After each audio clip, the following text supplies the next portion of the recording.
Chapter 2081. This man was as vicious and ambitious as he was. Manuel spoke. I would do anything to help Florence. Donald slowly drank his wine. You would do anything to help her, but not yourself. Do you not want power? Manuel paused. Donald put down his glass, and his eyes were sharp like a hawk's as if they were piercing through him. Men will get any woman they want when they have power, including the one you love.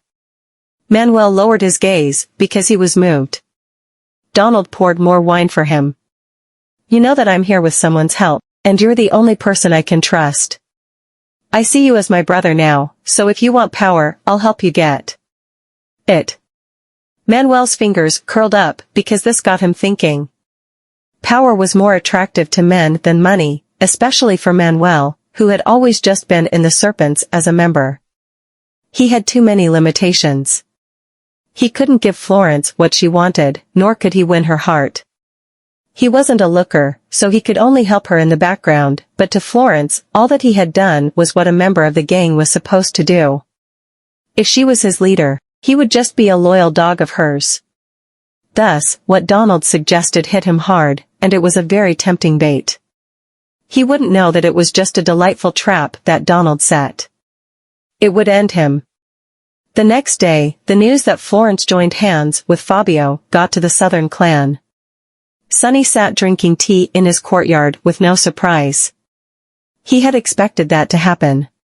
Cameron played with her lizard in casual and comfortable clothes. She had a funeral for Jokin without a body and is now working with Puzo. She's such a good daughter.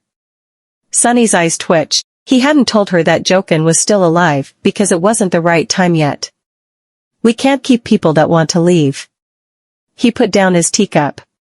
Cam, pay attention to their movements, especially at the Chamber of Commerce. She placed the lizard on a branch in the cage. All right, I will. Meanwhile, at the Southern Clan's Martial Arts Center. Daisy was so tired she sat on the ground, taking deep breaths, while Mahina handed her a bottle of water. She took it and immediately drank half of it. Don't rush it. Waylon's voice came from behind her. He seemed to have been watching her for a while. Daisy stood up. Waylon? He walked toward the ring and said, you can't just train with brute force. You need to get your mind ready, analyze the situation, and find where to break your opponent's defenses. Daisy fell into deep thought. She had kept trying to hit two of her sparring partners, but never observed their moves to find the point of attack. Mahina calmly said, think of us as your future opponents. Mr. Southern let you learn this because you've learned jiu-jitsu. You can't carry guns in Zlokova, so you could only use martial arts as self-defense there. Whips are something that you can carry around in your bag. If you meet some thugs who aren't fighters, it will be easy for you to take them down, but all your enemies from the East Islands have had training. As such, when you can't get close to them, attack from afar so you can take them down sooner rather than later. Chapter 2082. No matter how many of us are there, other than stamina and defense, everyone has a weak point that you can use to your advantage. Daisy bit her lip. She finally understood how rushing things wouldn't be beneficial. Waylon patted her shoulder and smiled. If everyone had your determination, everyone would be unbeatable. She frowned. You're mocking me. He smiled deeply. Don't force yourself. Daisy turned her face away. No, I need to train well since I've started it. If I don't, I'll gain 10 pounds for every meal I take. That was the worst curse she could think of. Waylon shook his head. Daisy had trained from morning till evening and was covered in sweat. She returned to her room, took a shower, and wanted to speak to Cameron about identifying points of attack. She walked downstairs and asked the butler, who replied, he should be in his room. Daisy walked to Cameron's room and knocked on the door, but didn't get a reply. She turned the knob and realized that it wasn't locked. She was shocked when she walked in. In her mind, men would have minimalistic colors in their rooms. They would usually be gray or white, but Cameron's room was far from that. It had elaborate decor with warm colors and looked very cozy. A curtain was half drawn to cover the bed while strings of beads surrounded it. The circle window faced the woods, and all she could see was green. Daisy looked toward the dressing table, which was covered with skincare bottles and makeup. She walked over and picked up a lipstick. At that moment, a noise came from the bathroom. Daisy turned and saw a long-haired woman drying her hair with a towel as she walked out in a bathrobe. The air froze when their eyes met. Daisy immediately snapped back and pointed at her. "You really are." Before she could finish, Cameron had covered her mouth. She took a deep breath and said, "You found out." Daisy moved her hand away. "Are you going to kill me?" Cameron placed her towel on the table. "I would have broken their necks if it were anyone else." Daisy's hand went to her back while she peeped at Cameron, remembering her suspicions at Yuzu Villa. Her instincts were right. She whispered. "But they say that Mr. Southern only has a son? How did it turn out to be a woman?" Cameron walked to the door and locked it. "I was raised like a boy, and to the outsiders, my father led a shady organization and had plenty of enemies. Having a son would be less of a problem to him." She walked to Daisy. "Other than Mahina, my father, and the butler, only you know who I am. Do you think?" She raised her brow and leaned closer to Daisy. "I should cut your tongue off?" Daisy covered her mouth. "I won't tell." Cameron laughed because of how serious she looked, then sat on the bed. "I was just scaring you." Daisy looked down. "I didn't think you would be taking a shower." She was too curious.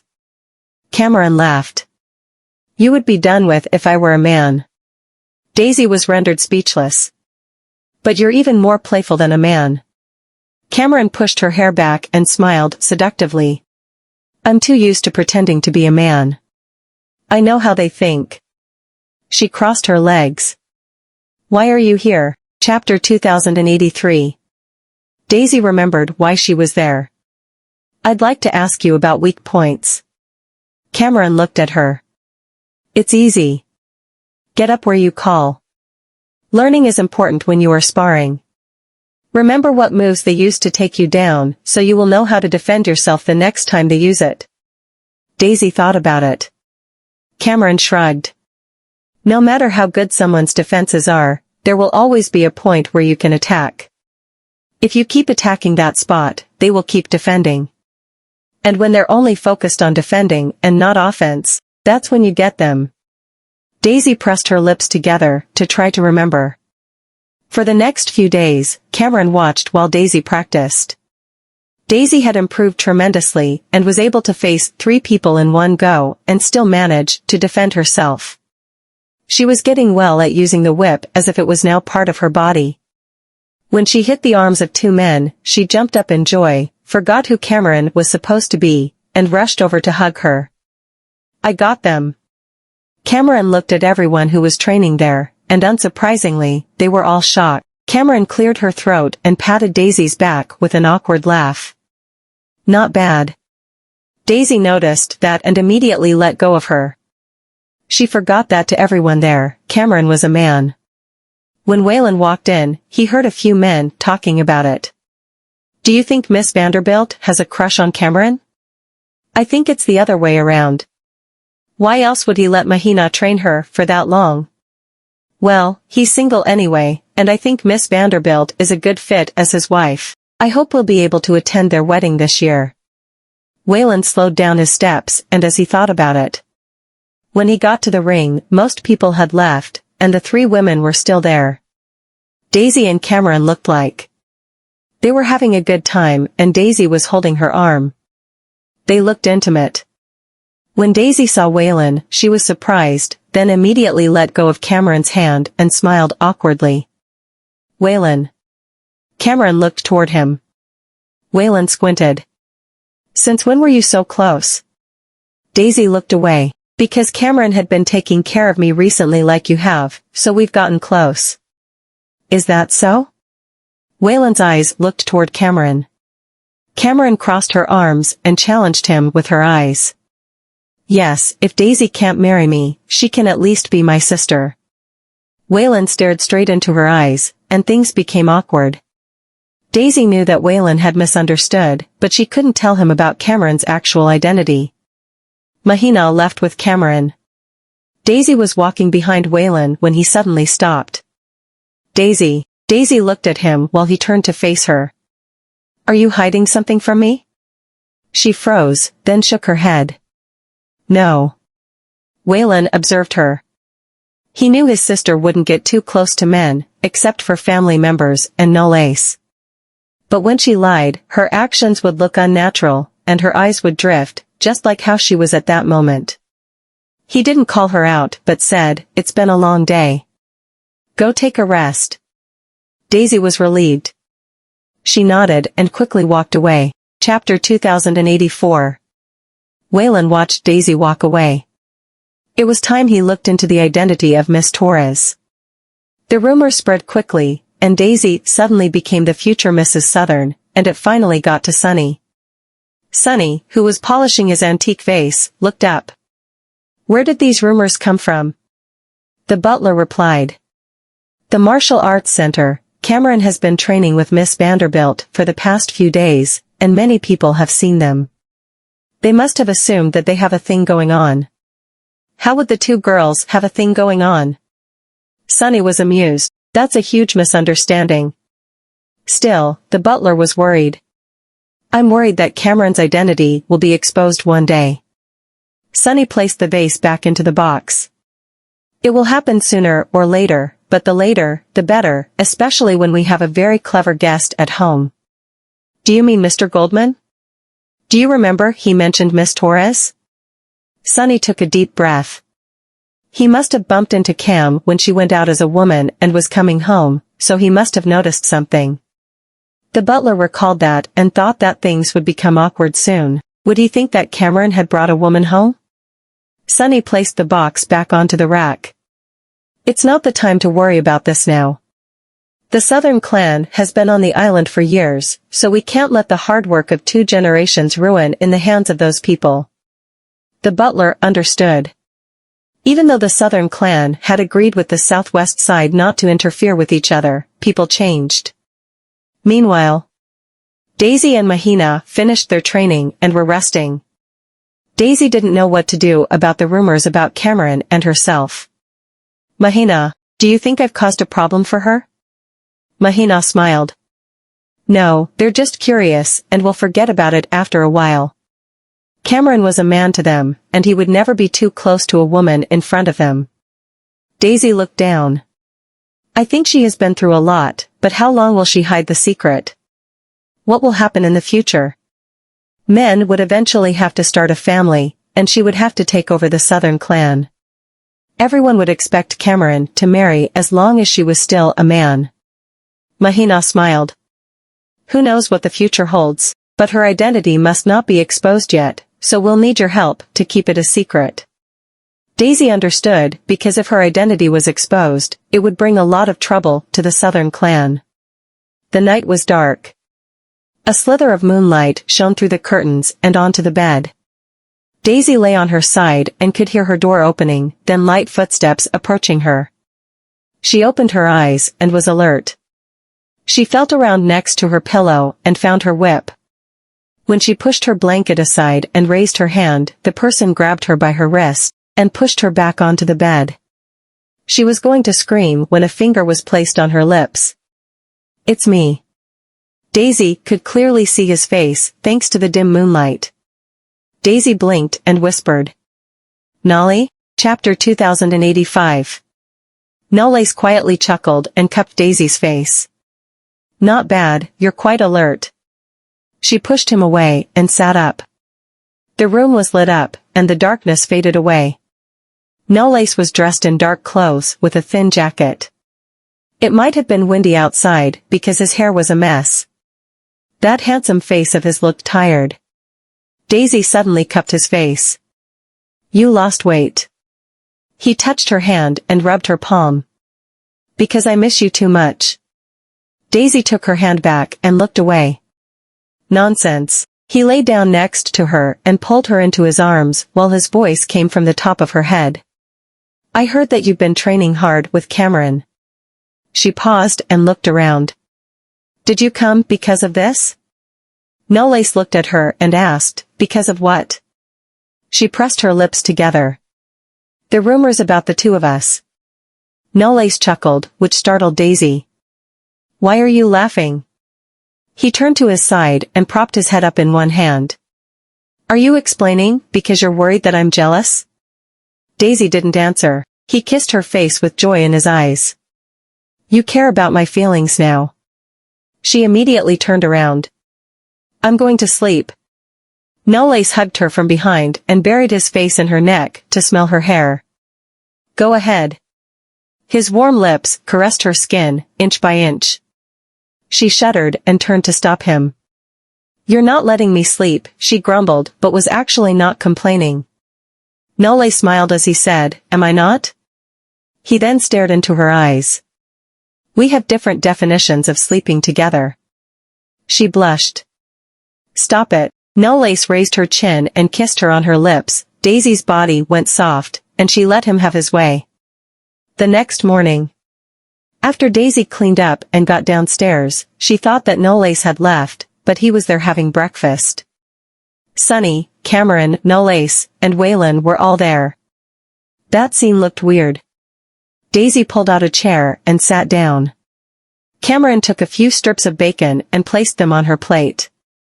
You've trained very hard. Here's a reward. The others looked over toward them. Waylon looked at Knowles, who didn't react, and his mind started thinking. Sunny cleared his throat and said to Knowles, you've been working hard at the commune. Knowles smiled. Don't mention it. Cameron sat with her hand on her face with a smile. It's so rare for Mr. Knowles to visit us. Knowles drank his tea before replying, my wife is staying here and is well taken care of. I'm just visiting her. Cameron smiled. That's true. It's normal to worry when so many rumors fly around. Sunny glared at her. Can't you just eat quietly? She was too used to teasing. Knowles looked at her. There's nothing to worry about. I'm glad that you're taking good care of my wife. Cameron's smile stopped because it wasn't fun anymore. After breakfast, Cameron and Daisy walked into the courtyard. The four men didn't follow them. Is your man jealous? Chapter 2086. Daisy scratched her cheeks and explained in embarrassment, Perhaps there's nothing to be jealous of. He hit a home run last night. It'd be too much for him to be jealous of me now. Cameron crossed her arms and looked unhappy. That's no fun. I was just thinking of becoming his so-called love rival. Daisy smiled without saying a word. Meanwhile, Waylon was looking at the courtyard with Knowles, and his expression looked calm.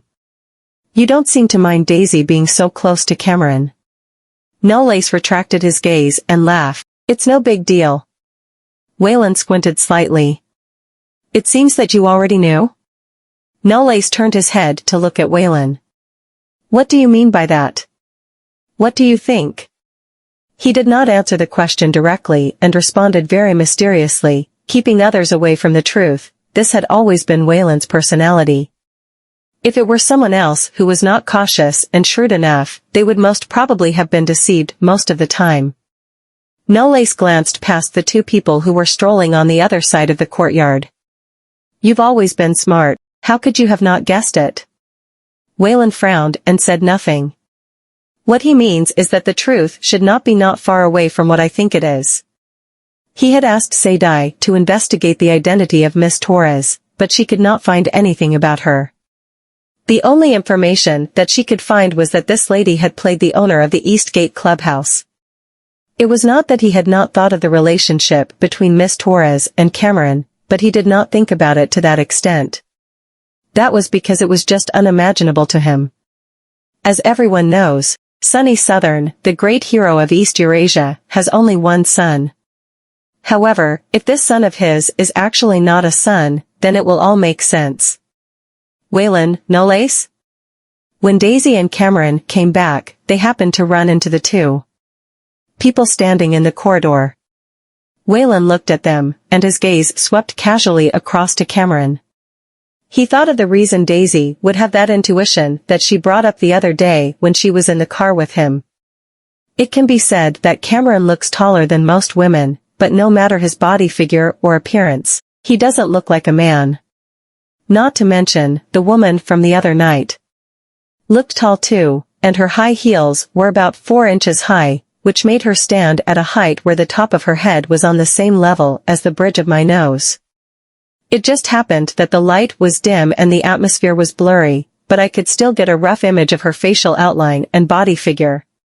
Now that I think about it, all of them fit Cameron just fine. This would also back the reason Sadie can't find anything about her. Cameron met his gaze and frowned slightly when she saw him staring at her carefully. But before she could say anything, Nole stretched out his hand and pulled Daisy into his arms. Daisy blushed, buried herself in his chest, and whispered, "Waylon and Cameron are here." He responded with a whisper, "We're husband and wife. What's there to be afraid of?" Waylon shook his head helplessly. Cameron rolled her eyes and said, "Are the two of us non-existent to you too?" Nolace raised his eyebrows. "If you're envious of us, why don't you find yourself a lady too?" She moved on to challenge him. "Then why don't you give up on your wife and leave her too?" "Me?" Daisy's heart skipped a beat. She was terrified that Nolace would get all worked up because of what Cameron said. However, unexpectedly, Nolace gave off a pregnant smirk. "Even if I wouldn't mind doing so, will you be able to marry her?" Cameron's expression stiffened, and she glanced at him silently. "My dad told me that Nolace and the eldest son of the Goldmans are both extremely talented people. They're young, but exceptionally sophisticated and tactful, making them very difficult people to guard against. If I can't get out on top of this psychological warfare, I'll be left in a crisis because of my identity. Or perhaps he's noticed something?" Daisy rolled her eyes and pushed Nolace away abruptly. "Have you asked me for an agreement? Are you saying that you want a divorce?" Making a fuss out of the situation caused everyone present to shift their attention away from Cameron. Nolace was stunned. "I didn't say that." Daisy got piqued and poked him vigorously on the shoulder. "Didn't you say you wouldn't mind doing so?" "What do you take me for?" Chapter 2087. Daisy acted domineeringly, but still looked adorable. Nolace could not help but feel helpless. Daisy turned around and said to Cameron, "Cam, didn't you say that you want to take me out? Let's go now." She left the scene first, and Cameron did not reject her. When she glanced at Nolace, a hint of pride flashed across her face. Nolace was at a loss for words for a moment. Waylon finally realized that Daisy was helping Cameron cover up her identity. The car drove slowly toward downtown. Cameron glanced at Daisy and chuckled. "Thank you." Daisy sighed. "Nolace and Waylon aren't individuals that you can fool so easily. I think they've already started to be suspicious of you." Cameron looked out the window. "Wayne has seen me in women's attire, so it's normal for him to start to suspect me." Daisy was shocked. "When did that happen?" Cameron chuckled and turned to look at her. "I'm the Miss Torres that he mentioned the other day." Daisy came to enlightenment all of a sudden. Cameron shrugged. "I guess Wayne is already suspicious of me. As for whether Nolace will discover my real identity, it's probably just a matter of time." Daisy pursed her lips and said nothing. Mahina parked the car in a large shopping mall downtown. The area was still lively, boisterous, and bustling, and there were a lot of foreign tourists. Daisy and Cameron got out of the car, leaving Mahina in the car, waiting for them to return. Luxury duty, free shops could be seen everywhere in the mall, and there were many customers, most of whom were Caucasians. In contrast, the salespeople and cashiers in the stores were mostly Eurasians. Daisy asked, "Please don't tell me that this mall belongs to you, Southerns?" Cameron nodded. "Yes, the owners of these shops all cooperate with the Southern clan." At that moment, there was a commotion ahead. It was quite loud, and many people were still surrounding the scene and witnessing it. Daisy and Cameron fought through the crowd and saw several men in black standing in a clothing boutique. Two bodyguards forced two salespeople to kneel on the ground and slap them. Blood could be seen oozing out of the corner of the lips of the two salespeople, and their cheeks were red and swollen. The rest of the employees of the boutique did not dare to speak. While this episode was taking place, a woman was sitting on the couch sipping tea, and it was none other than Florence. Daisy wanted to rush in, but Cameron stopped her. "Don't. Let's get a better understanding of what's happening first." Florence put down the teacup and waved, and the two bodyguards stepped aside. The female salespeople who got slapped trembled, cried, and apologized to her constantly. Florence got up, stood in front of them, and looked condescendingly at them. "So, you finally understand that you should really be afraid of me?" She leaned over and pinched the chin of one of the female salespeople. "Do you think that I won't dare to make a move on you just because you're working in the Southern Clan's territory? I'm not even afraid of the Southerns, so what makes you think I will be afraid of you dogs who only work for them?" The female salesperson trembled from head to toe. Florence then pushed the woman away, and the woman fell to the ground, not daring to even move a muscle. "How dare you say that I'm not welcome here?" Pfft. Florence looked at the men in black and gave an order, "Tear this shop down." Cameron walked out of the crowd slowly. "I dare you to try." When Florence saw that it was her, a trace of viciousness flashed across her gaze. "Cameron Southern, you actually have the balls to come up to us and confront death alone? Am I truly confronting death?" Cameron casually rolled up her sleeves. "Are you saying you really believe that this group of trash that you brought along with you is a decent match for me?" Florence's expression looked embarrassed. She had not reconciled to the fact that the killers Manuel had hired in the past had failed to kill the man standing in front of her. "I refuse to believe in this shit. He's only by himself, so how capable can he be?" Florence waved and motioned to the men in black behind her. "Fellas, get him and give him hell." But all her men were hesitating. Chapter 2088. After seeing that they were not moving at all for a long time, Florence got annoyed. "What are you doing standing there?" The group of men in black had no choice but to bite the bullet and make a move on Cameron. Seeing that they were about to engage in a fight, the others retreated further away for fear of getting implicated. Several men rushed up to Cameron. She did not even dodge and faced them head-on. The two men on the left and right got their wrists grasped by her at the same time. She then did a backflip, landed, and kicked the man who was dashing toward her from behind. When another man attacked her from behind, she rolled backward off the back of the man on the floor, grabbed the man's arm, and elbowed the man's neck. She was astonishingly swift, and everything happened in just one go. 7 or 8 men in black suits dropped to the ground and groaned in pain.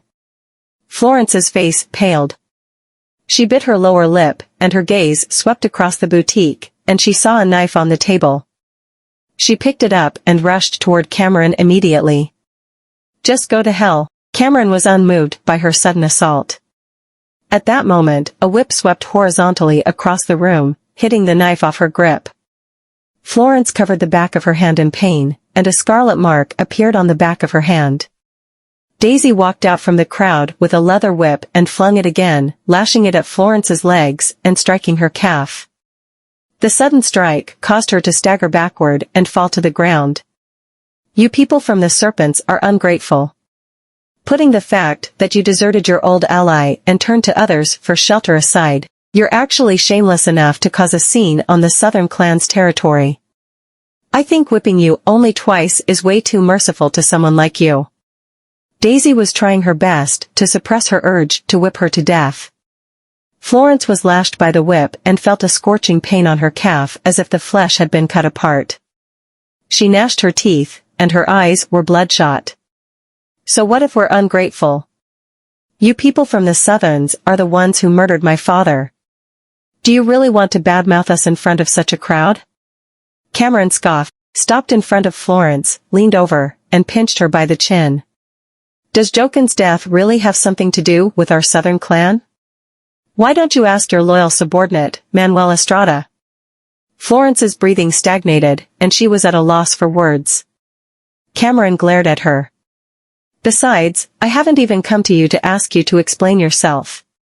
Regarding the fact that you hired people from the Skull Club to assassinate me. So, since you've already taken the trouble to travel all the way here, do you want me to settle the score here today? Florence flung her hand away and got up from the ground while enduring the pain. Cameron Southern. I'll remember what happened today. You'd better not let your guard down. She then limped away with the injured men. The tourists who were taking pictures outside the boutique gradually dispersed after the incident. The store manager came over, and her eyes looked bloodshot as if she had just cried. Mr. Southern, thank you so much. If it weren't for you, I'm afraid Miss Serrano would have really destroyed the store today. Once the store was torn down, it would truly be a huge loss. Cameron patted her on the shoulder. I'll cascade an order to the management of this mall, saying that people from the Serpents will not be allowed to enter the mall ever again in the future. Listening to what she had to say, the store manager and the salespeople felt a little more relieved. In the evening, Cameron told Sunny about Florence's doings in the mall. Sunny folded the newspaper, placed it aside, took off his glasses, and wiped it.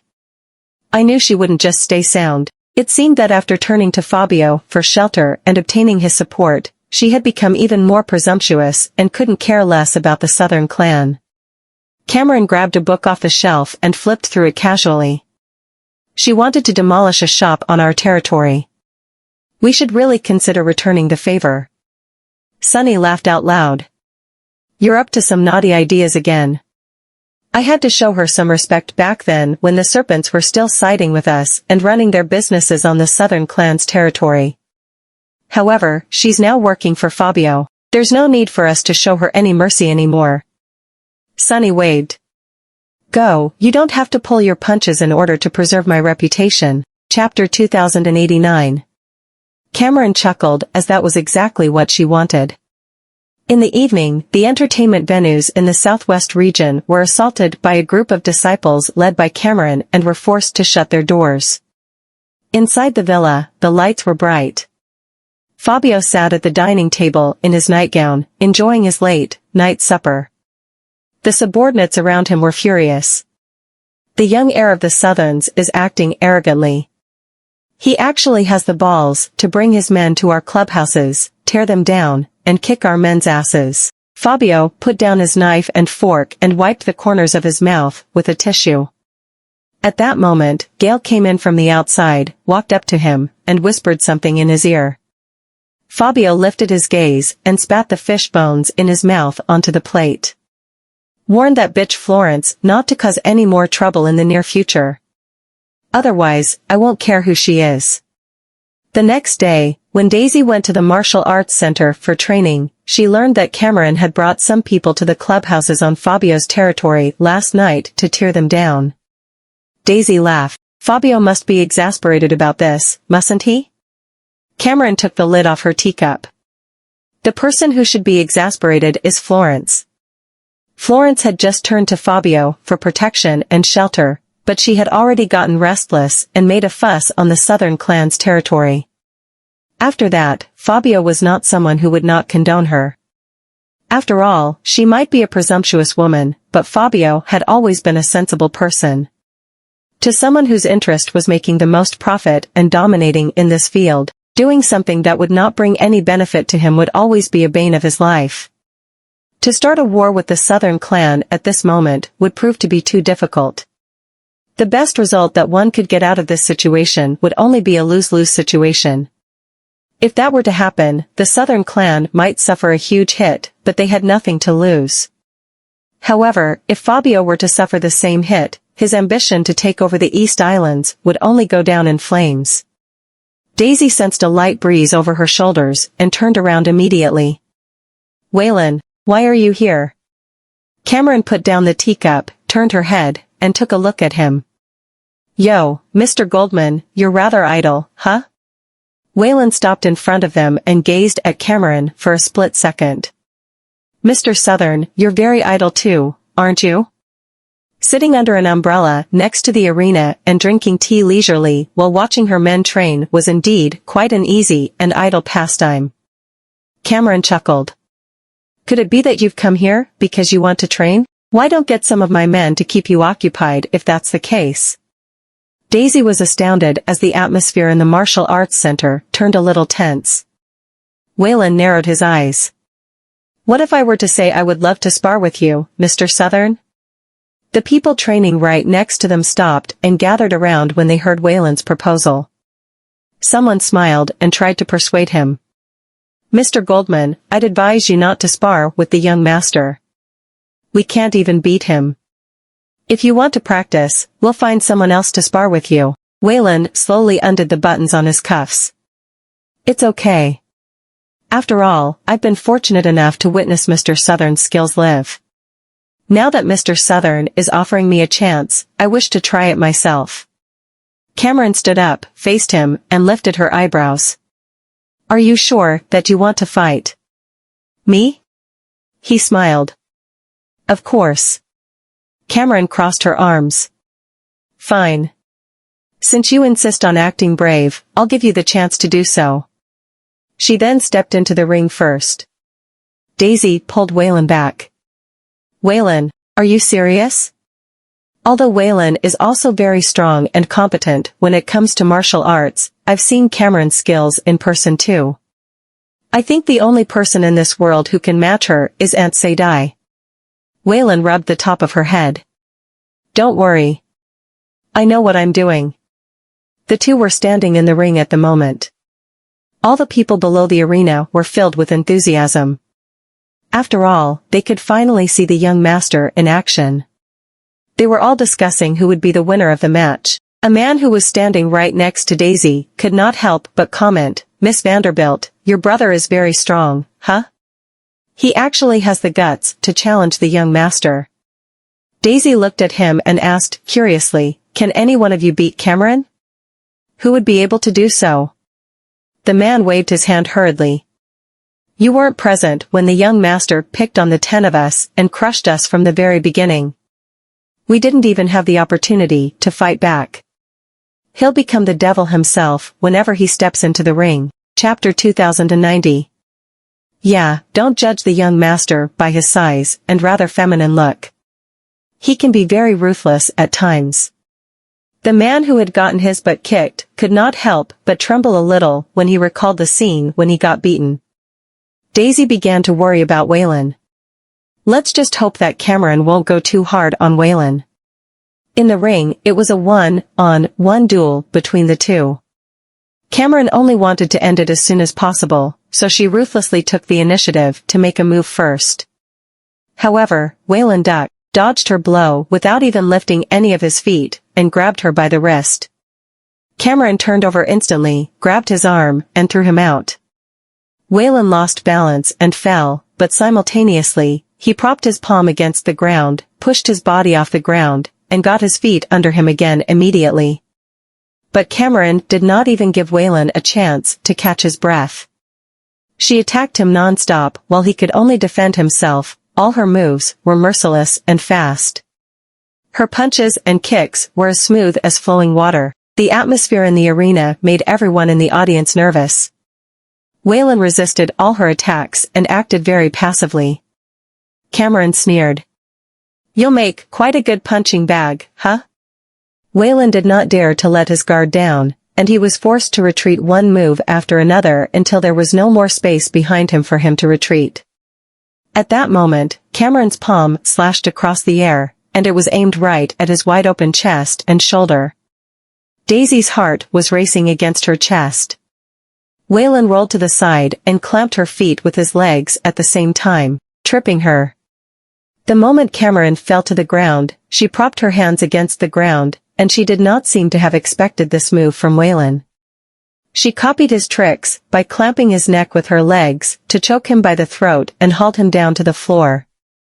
The moment Waylon fell, he entangled her, grappled her arm and neck all together, and locked her in his grasp.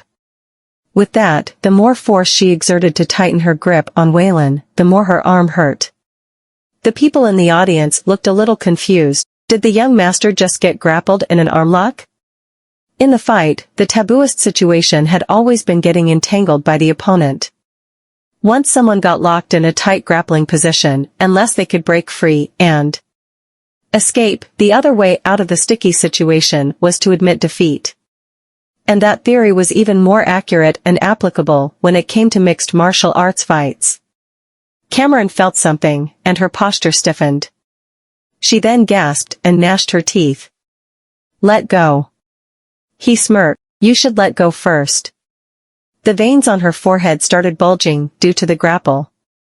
Let's let go of each other together. Waylon loosened his grip, and Cameron also let go of him. He got up and stretched his hand out toward her as if he was going to help her up. That would be a draw.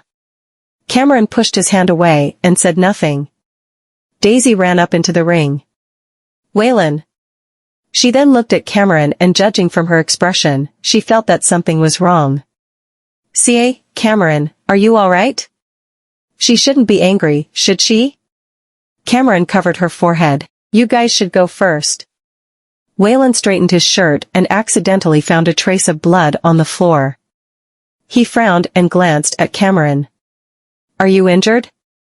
Cameron was at a loss for words. Daisy squatted down. Did you get injured? Where are you injured? Cameron raised her head, and her eyes were filled with resentment as she responded, No, I'm not. Daisy was still wondering what happened, but when she saw the lip movements that Cameron made, she quickly understood everything. She got up, and her gaze landed on the trace of blood on Waylon's coat. Waylon, why don't you go back and change into something else first? I'll stay with Cameron for now. Waylon nodded, took a glance at Cameron, and then exited the ring. It was the first time those people standing around the arena saw someone who could subdue their young master with a grappling technique. He was really strong and competent. Thus, they chased after Waylon and asked him for a piece of advice or two. As soon as the crowd spread out, Daisy helped Cameron up. Are you all right? Cameron supported her waist as the pain from her lower abdomen became more and more prominent. I'm really. Shark Week could have come at any time, but it actually chose to pay me a visit during such a time. Daisy scratched her cheeks awkwardly. Thank God Waylon didn't realize that the stain comes from your lady's business. How embarrassing would things get if that were the case? It'd kill the atmosphere almost instantly.